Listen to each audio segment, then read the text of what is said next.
Survivor Specialist Phil and Alexa are back, and we are here to predict episode number 7 of season 42. And for those who are going to immediately correct and say it's episode 8, as far as we're concerned, it's episode 7. Survivor, don't waste our time. CBS, don't waste our time. It's episode 7. It's week 7. We're coming up here to finally getting our first member of the jury. And I don't know how Alexa feels about it, but I'm between two people as who's going to be the first member of the jury. I feel like this is probably, people are going to call this episode boring just because I think everybody's kind of being able to see who the two people that are in danger are.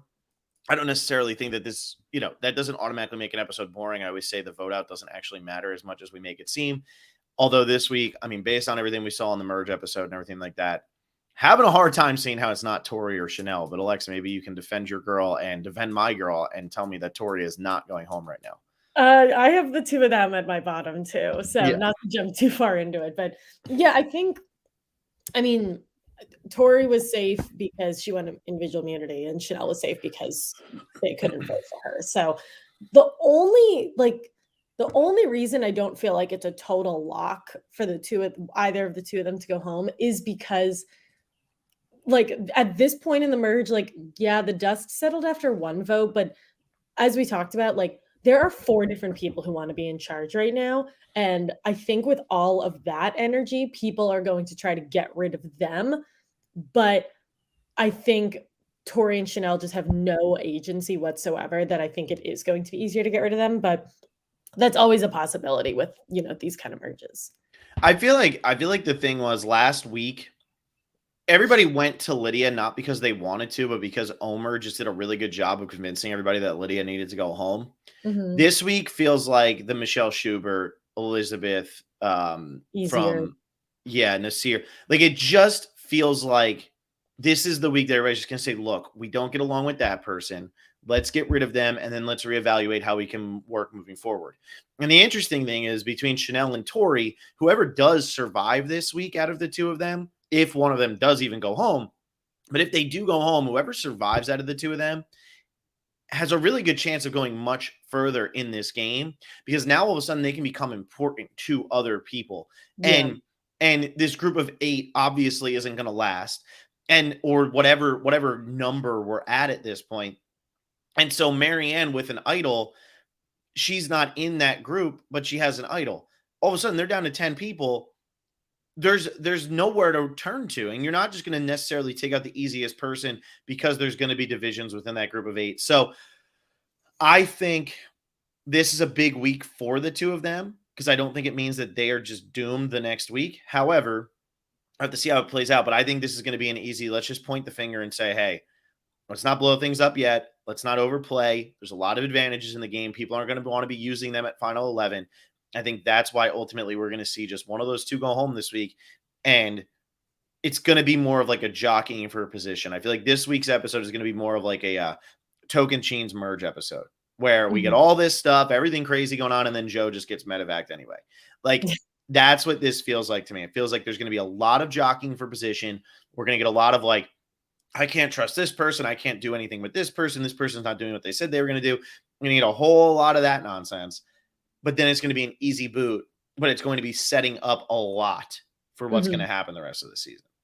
Yeah, and I wonder if people are going to try to pull advantages out of people and fake them out and then end up voting for Tori. Mm-hmm. But I think to your point earlier, if there's like one Angelina floating around, not to fully compare them to Angelina, but I'll do that. If there's one Angelina floating around, there's always like, oh, we'll get them next week and get them next week. I think with there being 2 people that nobody really trusts, that's a lot easier to say, okay, we have to get rid of one of them. Yeah, I do see that, but I also see, here's my thing. I think Tori is more of their Angelina. I don't know what Chanelle is. Like, Chanelle to me isn't a villain. She just kind of feels lost out there. And we talked about this last week with, like, it could just be her starting tribe, because I talked about that with Tori and Blondie and all that. Could this just be that Chanelle was just on the wrong starting tribe for her, got into a feud with somebody who was totally irrelevant to the game, but then that feud ended up defining her game for the entirety of it, and she could never get out from that? Could she have been better off if she was on blue or if she was on orange? I don't know. But I don't even feel like, I just feel like I'm getting cockiness from her, but not villainous from her. Like, That's what's, it almost feels like Bradley's edit in Ghost Island, where like everything he was saying was just so cocky that they wanted him to be a villain, but he wasn't being like mean necessarily to everybody. He was just being cocky towards everybody. And that's how Chanelle feels right now. Yeah, and I think Chanelle is perceived as a much better player than Tori is, and I think that's why she seemed as more trustworthy. I think Tori people think is annoying. Chanelle, I think people like, but they don't trust her because of how she's played so far. So it's two very different reasonings, and at the final 11, I'm curious which one will take precedence. I think ultimately, and I mean, I know we're supposed to be going 1 to 11, but here's my spoiler for the week. I think ultimately they choose Chanelle to go home over Tori because Tori is absolutely no threat. Tori is no threat to anybody. She has no agency in this game. She has nobody who wants to work with her. She doesn't have anybody from her original tribe who wants to work with her. That is devastating. Chanelle, on the other hand, I think people could say, oh, well, she's sneaky. She's going to try to do this, that, and the other thing. Tori, everybody knows is sneaky. Tori, everybody knows is being out there with, oh, we can't do this, we can't do that, whatever. It feels like Tori is so much more in your face, while Chanelle is still saying, like, I'm going to win this. Tori's like, I got to scrap my way through this. Tori, to me, is more of like an Eliza from Vanuatu. She's not going to win the game. But you can keep her around for as long as you want to see if you can pull off the win. Chanelle, I think she becomes more dangerous to everybody. And I think Chanelle, like, I don't know, she just looks like a first juror. Like, to me right now, it's like, I just feel like we've seen Chanelle's as the first juror where it's like came in, a lot of gameplay, and now here they are, just the first person out because they overplayed or just couldn't get the footing that they needed to get. But should we start at number 1 rather than 10 and 11? Probably. Yeah. But so my number 1, I start with Omer. I think he was able to whip all of those votes without having a vote while being safe, but this didn't feel like, oh, okay, well, I'll just go along with Omer's plan. It felt like a collective decision, even though from our perspective, this was his decision to not get rid of anyone else on his tribe. And I think that group of 4 is a lot tighter than anyone is actually saying out loud, which is really, really impressive for that Taku 4. But I don't think people are going to be going for him. Jonathan's name has already been out there. Marianne's name has already been out there. So in terms of his immediate alliance, those 2 names are going to come up before him. And I think in general, now Hai lost his number 1. Mike is kind of friends with everyone. Omer, he gives off a goofy vibe. And I think people are going to be a little like sideswiped by that. Yeah, for me, like Omer, until last week, Omer felt like he was getting content, but he was doing nothing. Like I felt like every time Omer was on my screen, I knew he was on this season. I knew he was talking a lot, but I wasn't sitting there going, okay, like star of the season or in control of an alliance or anything like that. I just felt like, okay, he's there to get confessionals. Kind of like Sydney from last season, where it was just like, she's there, she's getting confessionals, and that's it. After last week, though, man, I just think he's a serious contender to win this thing. And especially with all of the content that he was getting early on, they might have just been setting it up as like, look, he's not really going to be a factor in anything in the pre-merge, but in the post-merge, it's time for Omer to shine. I do have Omer at number 2, but at number 1, I really do at this point, this is who I think is winning the game at this point. I really think it's going to be Mike at this point. Now that could change in 2 weeks, but I really like how Mike positioned himself last week. And the other thing I really liked about Mike's game this week, everything we're seeing from him is so positive. We never get that from the old guy on Survivor. And I'm not talking about Tom Westman as an old guy. He was like 40 when he went and played Survivor. Just because he had beautiful white hair does not mean that he's old. Like Mike is pushing 60, 59, 60, whatever he is. And everything he's saying, though, when he's talking to everybody, it's, I love you. This is great. I can't wait to work. Like, we're going to build this up. We're going to do this. We're going to do that. And I feel like it was so focused on this whole episode, him and Jonathan's relationship, his relationship with Hai, and how he was saying, like, I'll go to bat for Hai. I'll do this for Hai. And then how he was talking to the other players on the other tribes as they were coming in. He was included in everything, and everything he was saying was very calm. It was very much about him. And so I have him as my number one and my winner right now. Now, the hardest part, though, is by final 9, I might be saying Mike has no shot, because when you're the oldest person out there, it's so much easier to mess up than in every other situation. But I really like the way that Mike is playing this game. I like the way he's playing the cards that were dealt to him. And I really think that everybody likes this guy so much that right now I have a hard time finding somebody who's more liked on that island than Mike in a season where that might be all it takes to win. It's kind of like Bob Crowley and Gabon. And I keep comparing the season to Gabon. But when they got to final 3, they just all liked Bob more than they liked Susie or Sugar. And that's why he won the game. And that might be all it comes down to on this season. If you can last long enough, you just have to be more likable than the 2 people sitting next to you, because everything else is going to be so hard to decipher. So I have Mike at number 1, mainly as just since I think this is going to be an obvious boot, I'm going to say these are kind of my 2 winner contenders. Mike at 1, and then I have Omer right there at number 2. Yeah, I have Mike at my number 2. And I think he, again, like, I had everyone is in the comments about him being 116. That was such a funny bit, but that kind of goes into why I think he's in such a good position. His first half of the game, he had dodo music and he was like silly, but I feel like he was never really perceived as like dumb or this is so terrible. It's like, oh, it's just Mike. Like he's, like kind of silly. And I also think like Tony set this precedent, but for whatever reason, I think people now hear a New Jersey accent or a Long Island accent, and they are starting to equate it to like a Southern accent. I think people hear how Mike talks and they're like, oh yeah, he's just like an like old Jersey dad. But I think he's playing great. I think to your point, he's connecting with people who he relates to, like Jonathan. But he and Omer had like a hilarious back and forth about, Omer's relationship, and which I hope Omer's okay with talking about that. I always feel like it's weird when like that comes up so much on Survivor. But I just think Mike is doing a really great job of, and whether he's doing this consciously or subconsciously, but balancing himself as being friends with everybody, being a part of the major alliance, but still seeming like the dad in an unassuming way. I think he is excellently set up right now. Yeah. It was Omer. That was the other conversation I couldn't remember. Like, I hear what you're saying with the Jersey accent thing. I just like he even said to us, everybody assumes he's the dumb blockhead, but he's not the dumb blockhead. But he's using that to his advantage right now. Because like you said, he's getting the dodo music and everybody thinks he's just dumb at the beginning of the game, but he's not. And yeah, he might not be as book smart as some of these other people on the island, but that doesn't mean you're dumb. Like I take his street smarts probably over anybody out there on that island. And so for me, like, I just like the way he's playing it. And I said this in the preseason when I was talking about him being a captain at a fire department.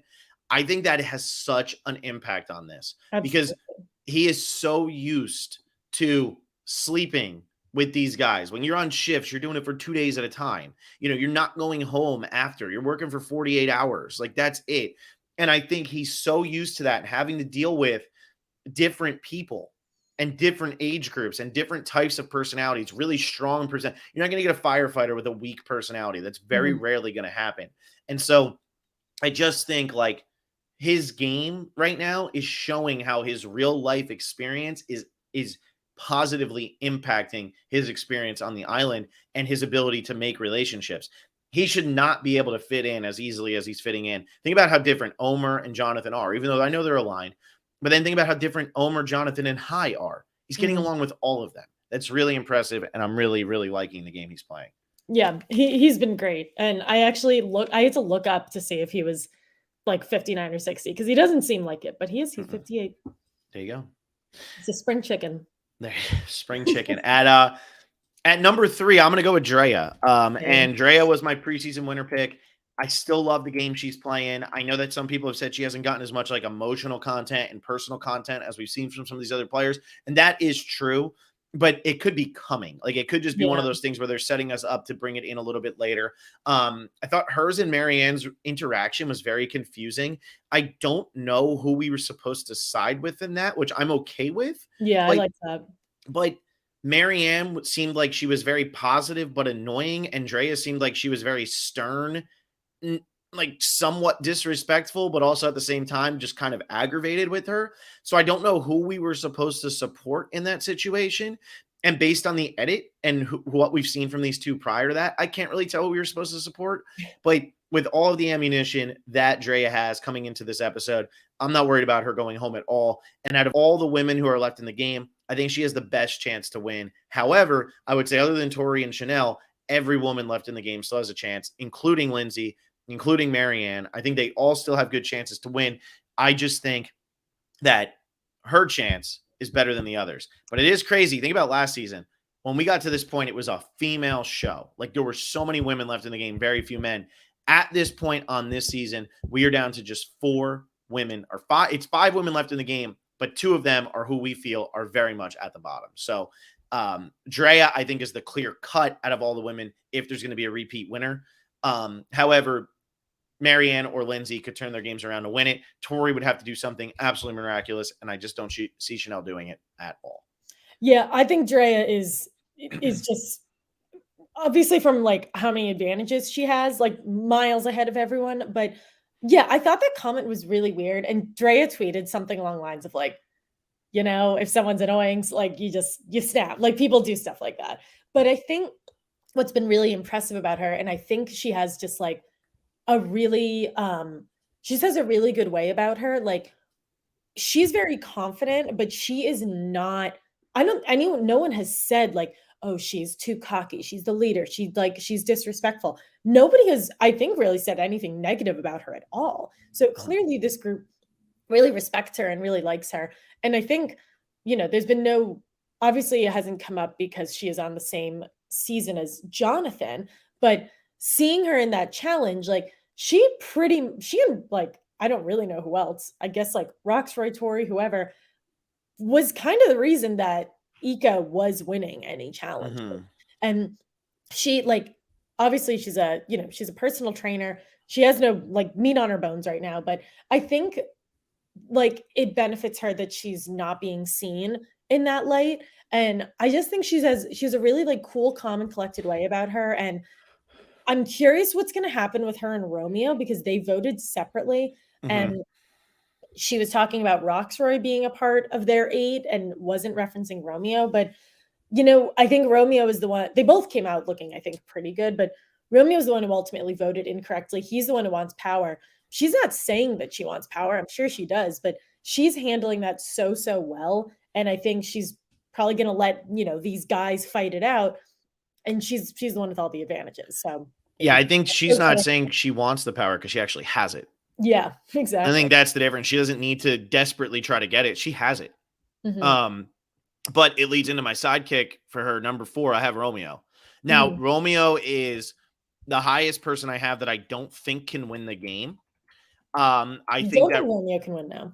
I don't think Romeo can win. And I've thought about it a little bit since the episode. He is just too hard trying to have the power in this game. He's just going to be a villain.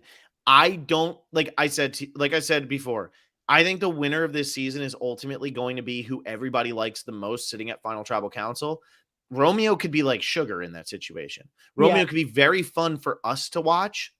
And there could be a few people who get along with him, but ultimately nobody is going to like Romeo the most. And there are going to be some people who are just going to flat out hate Romeo if he sits at Final Tribal Council. So I don't see who he would beat in this game if he gets there, no matter how good of a game he plays. I just think he's going to be too strong of a player in a villainous way moving forward. And I think that's going to really kill him. I think that Romeo is somebody, though, he plays this time. He doesn't know what he's doing, and he doesn't know how he's being perceived by everybody else. He really wants the power, really wants to play as a villain. Loses the game, gets to a final tribal, gets nothing. But then he could play again and win because I think he has the right personality and the right demeanor to win the game of Survivor. I just think that the way he's about to go right now, he's so power hungry, that person very rarely wins this game. Yeah, I'm curious to see how he bounces back after, like, seeing that only, 1 or 2 other people voted with him for Jonathan. But yeah, I have him a little bit lower. I actually have Hai at number 4. I think that Hai did the right thing by not hanging on to somebody who was inevitably going to go home, and I wasn't really expecting that because he had, like, gone to bat for Lydia previously. But so I think, like, to me, that shows that, yeah, he wants to be in power, but he's also smart enough to know that sometimes you just can't steer the boat in the direction that you want it to go. Um, and so I think he's still really tight with Mike.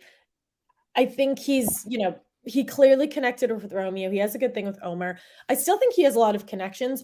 Just like having lost his number one ally and his number one vote, obviously that's going to sink you a little bit. But I think he's in a really good position. And yeah, he's like wants to be the guy, but hopefully he knows to take a step back at this point right now. Yeah, I'm a little bit more concerned for him just because I could see them saying in some weird circumstance, like, hey, he's a threat. Let's just get rid of this Vati tribe. I don't think Mhm. Mike would go for it, but I do think that that's something that they could do. So I have him a little bit lower. Um, just out of not much, but just out of concern that like he did just lose his number one. You Mhm. lose your number one, no matter if you voted for them or not. That's a tough thing to rebound from in the game of Survivor. I Yeah. think High ultimately can do it, but that's just where I stand with that. Yeah. My number 5, I have Marianne. Same. Um, Gosh. okay, perfect. So we both got Marianne at 5. I think the interesting thing with Marianne is she still has the idol. I can't tell just because I think she's so unique to the game. I can't tell if we're supposed to love her or be so annoyed by her. I don't know what we're supposed to feel. I'm glad that we're not being told. I Mhm, love her, but I think, like, people who find her annoying, that's, mhm. like, totally fine, makes sense. I think I like her because I love people who are underestimated, and she had her name out so many times last week, and, 'cause she clearly knew she wasn't going home. I was freaking out that she didn't play her idol, but clearly that wasn't even a problem. So, did she even end up getting votes? She did. She got 1. Oh, okay. Um, Oh, no, she got 2. She did get 2, yeah. Okay. Well, that's valid. But I think where I'm nervous for her is I don't think that she has a clear-cut number 1 because we did see her alliance throwing her name out, but at the same time, her alliance was throwing her name out so that they wouldn't seem like they were a tight alliance. So Mhm. I'm still nervous that she doesn't have anyone who will totally go to bat for her, but I think she is smart enough to play her idol. I think she's showing signs that she is not who you think she is, like, she's actually a bit of a gamer. I love when she and Tori were walking and Marianne said something prophetic and Tori was like, "What?" Yeah. Like, she, like, didn't even believe that she could say that. Yeah. So, I'm curious if that's going to make people more nervous for her, but I think for right now, I think she knows when she'll be in trouble and when to play her idol. See, and it's moments like that with Tori where I'm like, okay, why are we being shown Marianne like so opposite ends of the spectrum? Like it's so opposite ends of the spectrum. We're showing her as being like kind of ditzy all over the place, loud, just very emotional. And then we see her like pull out that line. And even when she was talking to Drea, like a lot of what she was saying still made sense in what she was saying to Drea, but it felt like she was trying to push Drea's buttons for really no reason. Yeah. I'm just confused by it. Now, granted, she's 20, Yeah, I think so she's still just young. I think they just don't really know how to edit her. And you have to think about it too. If Marianne were to go on to win this game, which who knows? It's so early in the game. But when you start breaking it down by like which women can really win, she's definitely top 3. She might be top 2 if you put her over Lindsay, which I do at this point. Survivor, and we're seeing it kind of with Drea too. If Marianne or Drea win this game, Survivor has not had a black female winner since season 4. Mhm. We talked about it last year with Erica, where it was like they didn't really know how to edit her. Maybe they don't know how to edit this either because it hasn't Yeah. happened in almost 40 seasons. I mean, that's a ridiculously long time. And I don't want somebody to sit here and be like, oh, first black this and, first Asian American to do this. But this feels like something that Survivor would like in this era where it's okay, how are we going to give this the proper representation and stuff? I just feel like with Marianne, they don't know what to do with her if she is going to go on to win. Now, if she's going to go on to lose, I'm glad we're getting that she's such a complex character, but what are they trying to set up for her at this point? Because I know people who cannot stand her. Mm-hmm. But then I also know people who think that she's like going to win this game, and there's no doubt about it.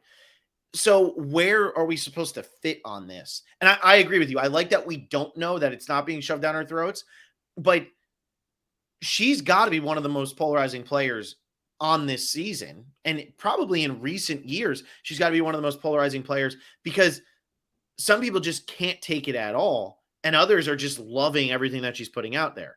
Mm-hmm. Very weird. I don't think we're getting that really from anybody else on this season. No, I really don't think we are. I think if Marianne wins, I would hope that assuming that this happens, that she, like, a few votes from now, like, orchestrates a huge blindside, and like people, like the players' views of her change, and you get like kind of the whole growth thing. Or she could like go out at Final Four fire making. But yeah, I think like not to get too into it, but just I'm so annoyed that like Erica won and we saw this, and I'll use the word fear, that a woman isn't going to win this season for the reason that it's so well edited, because I don't think that Survivor learned from its mistake with Erica. And unless like Drea winning makes sense, but like if Lindsay wins, like that is ridiculous if this is what we're getting. Or like Marianne, if she wins, I appreciate when winners are complex. Like I appreciate when winners are good and bad, or annoying and not annoying. But I think, I don't know, I just don't think they know what to do still, and that's kind of insane to me. But with that, I still think Marianne's in a good position. And she's polarizing in a different way. Like she's not like a bad person. She's polarizing in the sense of annoying versus not annoying, which I appreciate. Yeah, I agree with that. I mean, we'll see what ultimately ends up happening with her, but I think it could go pretty much either way at this point. I agree with you though. If Lindsay wins, they're still doing a better job with Lindsay than they were doing with Erica last year. That's the crazy part. They really are. And like Lindsay actually had a pretty good episode last week. They're doing more with her than they were doing with Erica last week. Ultimately, I think Drea and Marianne are the only chance for a woman to win this season. And I think Drea is significantly higher than Marianne, but Marianne has more ammunition and probably has more power to make something happen. At number 6, I have Jonathan. I'm putting him the same. Exactly. There you go. We're doing it the same way. I just think Jonathan, a lot of people might be scared and putting him back at number 10 or 11. And I just want to announce this right now. I'm winning this game right now. I have 63 points. Next highest is Jake Doolin with 61. So I know what I'm talking about, and all of you don't. I think that Jonathan, if he wasn't like 6'4", 250, he'd be my number 1 right now. Like he would. I would have put him there instead of Mike. But I'm still saying to myself, how the hell are they going to, like, at some point it's going to catch up to him, right? Like it has to. But I feel like there's something about him that is just working to all of these players. And it's so funny because, Alexa, you gave me double points on Jonathan. And I honestly don't know if you've ever had a worse take on a player preseason, because like I saw where you were coming from, because he just seems like that's what it was going to be. I thought Jonathan and Lindsay were going to be like a brother-sister fighting all the time, and instead they're out here defending each other, and neither one of them has pissed off anybody yet on this season. I know. I'm upset that no one has gotten fantasy points for Lindsay. No. That's been so upsetting. It's insane, but that's how little she's gotten in a fight. Like, that's how wrong we were on this. But, like, Jonathan is just playing as well as you can as that kind of player. Yeah, he is taking what Danny did last year and putting it to another level. And I do actually think that despite this only being a 26-day game, that him catching as much food as he is keeping him around. And Absolutely. We have not seen that in a very long time, but that is happening now because they're hungry. They're not getting good rewards. They just had the merge, and half the people only got rice. They want food, and he is getting them food. And I think that's actually helping him. And at some point, it's going to help him so much that it's going to be too late to be able to get rid of him. Yeah, I hope he wins for the sake of like casting more people like him in the future. And I've said this throughout this season, but they finally found like the jock who doesn't have to be the jerk. I just like that person. There's so many people like that who are jocks, but don't have to be jerks.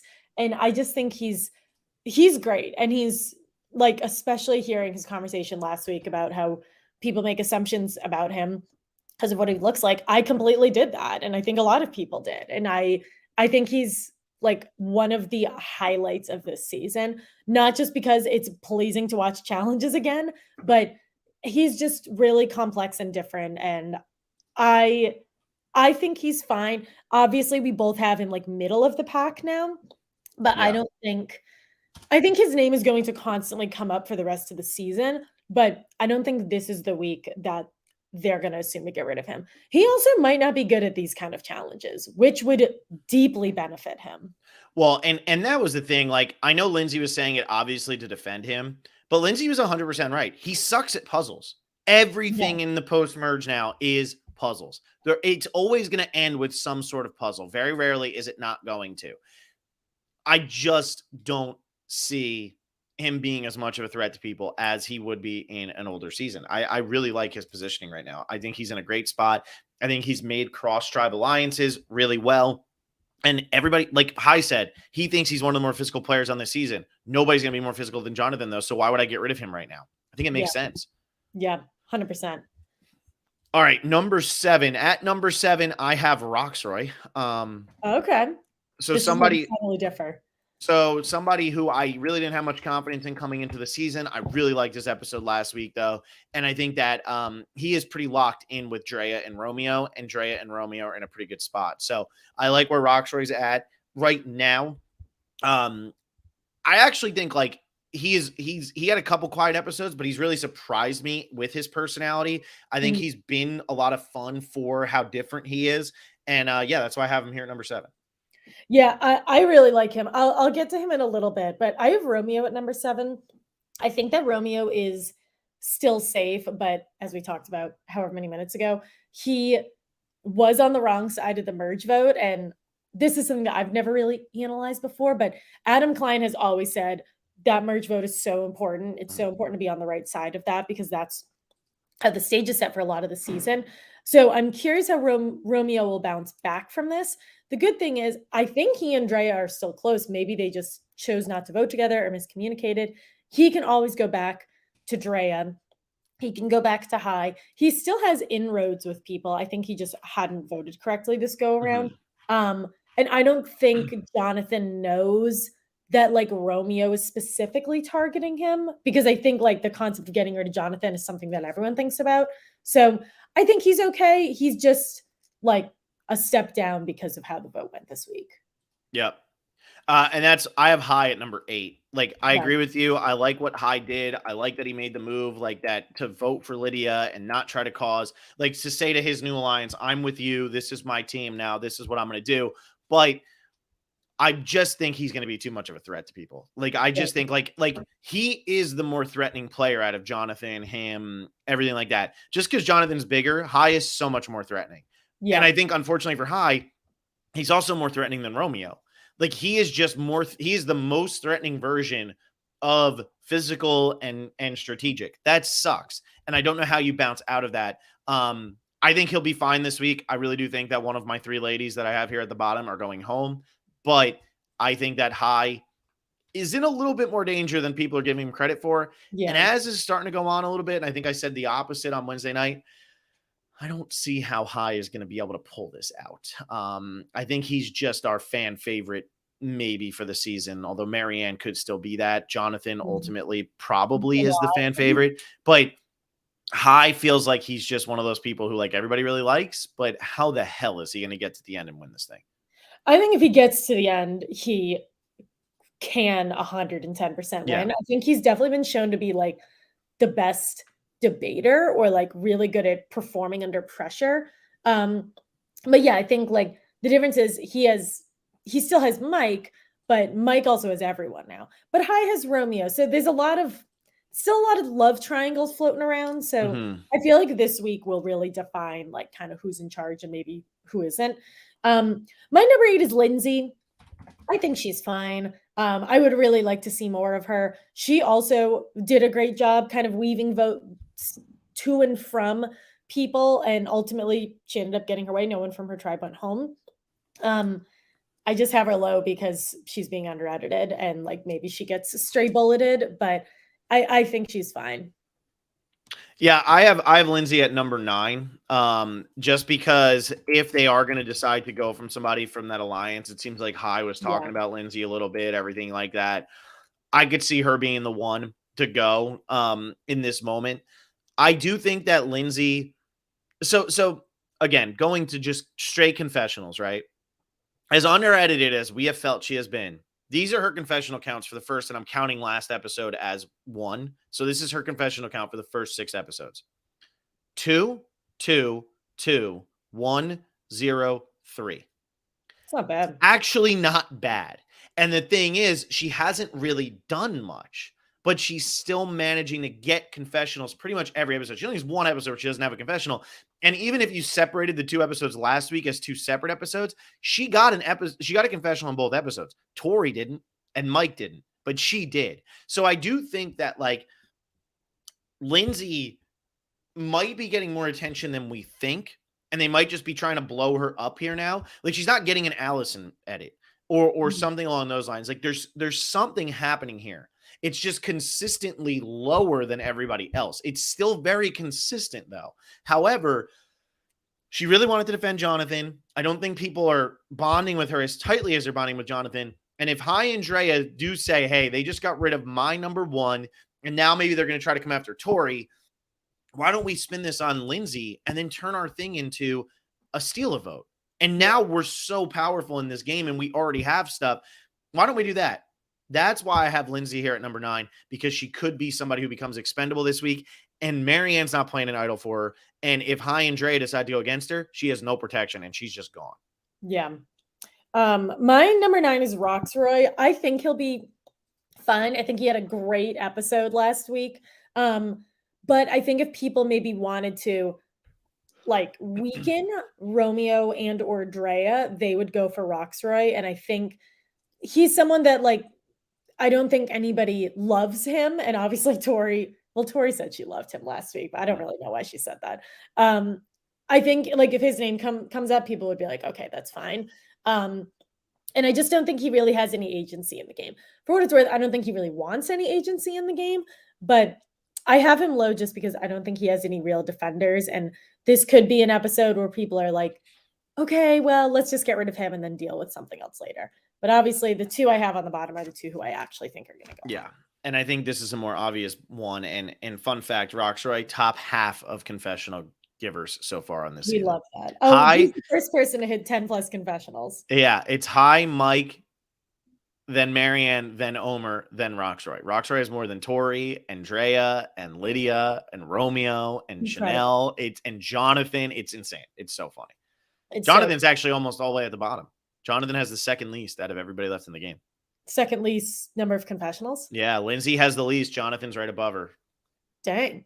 I guess he just carries his... He's also like visible on the screen. Too. Yes, exactly. They don't need him to talk because he's showing us what he can do, which is very much like James. Go look at James Clement and Courtney Yates' confessional counts. They weren't high, but they were both physical in different ways. Like where Courtney was so small that she was always getting attention. James was so big that he was always getting attention. When that happens, they don't necessarily need to have you taking up all the screen time the way they might need to be able to tell the story of one of these other players. I think we get that with Romeo too. Like he's now tried to have a skinny guy alliance like twice this season. And also you just watch him walk around and he is visibly smaller than everyone. Well, and it's funny. It's funny you say that because Lindsay's at 11, Jonathan's at 10, Romeo's at number 9 in terms of confessionals on this season. And Romeo feels like a much bigger part of this season than a lot of people who are ahead of him. Exactly. All right. I already spoiled mine, so I'm just gonna say it real quick. I have Tori at 10 and I have Chanelle at 11, and then I'll let you do your thunder here. But I just think Tori is safer. I think Chanelle, people are more wary of her. They're a little bit more scared of her. I also think that yes, Vati then gets down to 2 people, but that doesn't hurt Mike and Hai to lose Chanelle. So I think that Chanelle probably goes this week and Tori stays just because Tori, she's an easy boot at any time. So why get rid of her here? I have the same predictions. I have Tori at 10, Chanelle at 11. I think they take Chanelle more seriously than they take Tori. And I think either Chanelle is or they think Chanelle is. a better player than Tori. And yeah, I think Hai and Mike would like happily vote for her. I think with Tori, at least last week when we saw her talking to people, it was like dodo situations. Like when she told Jonathan she wanted to go because she wanted to win immunities. I get that. Chanelle goes up and actually tries to strategize, and people like leave. So to me, that makes me a lot more nervous for her. Obviously, I hope she bounces back because I love her, but I think this might be the end of the road for her. I don't even think she and Tori are working together or are like particularly aware of their like where exactly they stand. So I think in that situation, she would go home. Yeah. So that's it. We have Chanelle being the first member of our jury. Fun fact for anybody who played the prop bet game, Lydia got nothing. We literally set this up to ensure that everybody gets at least one thing. And so far on this season, every single person has gotten at least one thing. And Lydia got nothing. She had 9 votes, so she didn't get either of the vote things. She didn't get a confessional in every episode. She was the caller during the blindfold challenge. She went out right before the merge. She didn't sit out because Daniel was sitting out every challenge. She did, and then she didn't get the 5+ rewards. She got nothing. It's absolutely crazy. So there was nothing anybody could do about that one. So there's no perfect game this year for the prop bet game, but I just wanted to throw that one out there. I thought that was funny. There is an imperfect game. Maybe she did play a perfect game. I can't really tell. I know. And we still at the top. It's still Nintendo Yoshi with 19 and Colin Van Blaricum with 18. Over there on the bootless game, first place is Zach and Nicholas Kaminsky. They both have 11. Although Nicholas Kaminsky just picked up 10 points, I think, last week. So was doing really well. And then that happened. So we'll see how that ends up going down. But yeah, those are for that fantasy game. Pretty much I'll tell the people who still have their whole teams intact. It's Paige Lauer, Annabelle Self, Andy Vogel, Alex Trias, and that's it. Those are the people who still have their whole entire fantasy teams intact. So if you're in one of those people, you probably have the edge over everybody else. And if you have Tori actually has the most points for anybody right now, despite the fact that she had the Harry Potter incident earlier on in the season where she lost 2 points. She won the first individual immunity, so that got her back up to 8. So if you have Tori, you have 8. If you have everybody else that is still left in the game, you have 7. So that's the easiest way to determine how many points you have right now. But with individual immunities coming up, obviously that's going to change some things, and we'll start getting the scoring going a little bit. But so, yeah, I think first place right now is 43 points. So that's the best you can do. There you go. Good stuff. That's it. All right. We'll be back on Wednesday. It's only a 1-hour episode. We'll be back right after the episode at 9 to 5 on the East Coast. Become a patron, patreon.com/Survivor Specialist. I think shockingly, we already know what retrospective we're going to do for our $10 patrons. I feel like we should do the like most pointless twists or most pointless things that have ever happened. We have a Q&A out there. So if you are in our Facebook group, drop some questions in our Q&A. Typically we'll do these podcasts the last week of the month. We're both just really busy. Yeah, tell your friends, follow us on Instagram, follow us on Twitter, and we'll be back Wednesday evening. Bye, everyone.